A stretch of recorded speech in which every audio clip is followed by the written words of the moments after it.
જય શ્રી કૃષ્ણ. જય હો, મંગલમય હો.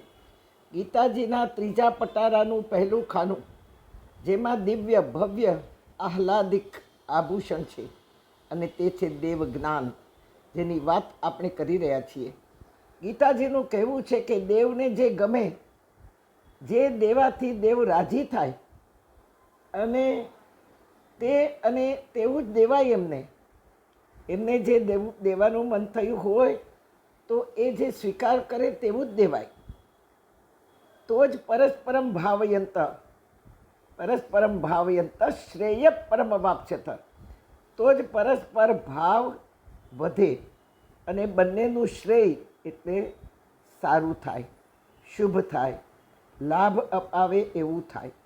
દેવને જે ગમે તે આપણે દઈએ અને એ સ્વીકાર કરે દેવ, ત્યારે આપણો અને દેવનો સંબંધ બંધાય, સગપણ બંધાય. એટલે તો આપણે ભગવાનને માતા પિતા કહીએ, ગણપતિ દાદાને દાદા કહીએ. આપણે દેવોને પરિવારના ગણીએ, કૃષ્ણને આપણે સખા કહીએ, શિવને આપણે પિતા કહીએ, ભગવાન વિષ્ણુને આપણે પિતા કહીએ, લક્ષ્મીજીને માતા કહીએ. આપણે સગપણથી બંધાઈએ, પણ ત્યારબાદ એમને જે ગમતું હોય તે દઈએ, તો આપણોને એમનો પરસ્પરમ ભાવયંત અને શ્રેય થાય, એટલે શુભ થાય. અને વળી એ વધતો રહે, આપણી સાથે સગપણ બાંધે સ્વયં પ્રભુ, મિત્રતા રાખે. વળી તે દેવના ગુણો પણ આપણામાં આવે. કહેવત છે કે કાળિયા પાસે ધોળિયો બાંધો, વાન નહીં આવે પણ શાન જરૂર આવે. તેમ દેવને જેમ જેમ જાણતા જઈએ તેમ તેમ દેવ આપણી નજીક આવે, તેમના ગુણો આપણામાં આવે. રામો ભૂતવા રામય યજેત, કૃષ્ણ ભૂતવા કૃષ્ણ યજેત, અને શિવો ભૂતવા શિવમ યજેત. કૃષ્ણને માનનારો, ભજનારો, પૂજનારો, જપ કરનારો કદી નિરાશ, ઉદાસ, હતાશ, બેબસ રહી જ ના શકે.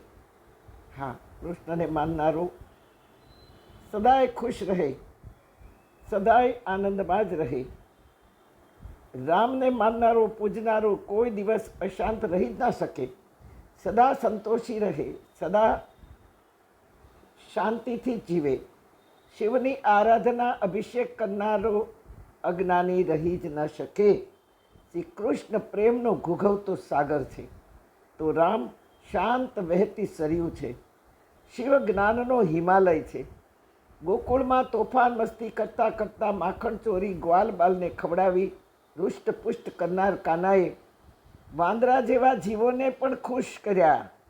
કારણ કે રામા અવતારમાં વાનરોએ માં સીતાજીને શોધવામાં બહુ જ મહેનત કરી હતી. એમના રિપ્રેઝેન્ટેટિવ તરીકે હનુમાનજી તો આજે પણ ચિરંજીવ છે. તેથી આદિ અનાદિ કાળથી દેવો રામ અને કૃષ્ણ વાનરો જેવા જીવોને ખૂબ પ્યાર કરીને જીવાડી રહ્યા છે. દેવોને પણ ખુશ કરવાના કે આ આપણને ક્યાં કામ લાગશે, એ આપણી કઈ ઈચ્છા પૂરી કરશે. આપણે ઈચ્છા કરવાની પછી જરૂરત જ નહીં રહે, કારણ કે એમના ગુણો આપણામાં ઓતપ્રોત થયા હશે. હા, કાનાના તોફાન મસ્તી ગોપીઓ સમજી નહોતી શકતી, તેમ કાના વગર રહી પણ નહોતી શકતી. મીઠો ઠપકો, મીઠી મીઠી ફરિયાદ, મીઠી મીઠી રીસામણી, વારે વારે યશોદાને ફરિયાદ કરવી, ગોપીઓની રોજની આ પ્રક્રિયા થઈ ગઈ હતી. પણ ગિરિરાજ ઉચક્યો, વ્રજવાસીઓને બચાવ્યા, ત્યારબાદ ગોપીઓની શાન ઠેકાણે આવી. કાનો સામાન્ય નથી એવું હવે ગોપીઓના મનને નક્કી થઈ ચૂક્યું હતું. કંઈક તો છે આમાં, એમાં આનંદ છે. નંદ બાબાનો છોરો આ એ નથી. કાનો રીસાવાનું નાટક કરે, ગોપીઓ કાનાને મનાવે અને કહે, ઉચક્યો તો ગિરિવર વાલા, વાત યાદ રાખશું, જાણ્યા તમને ત્યારથી એ કદી ના વિસારશું. દર્શન દ્યો નાથ અમારું, મનડું મુંજાતું, આવો આવો કાન્હા કરીએ દિલડાની વાતું. તમ વિણના કોઈ અમારું મનડું મુંજાતું. આવો આવો કાના કરીએ દિલડાની વાતું.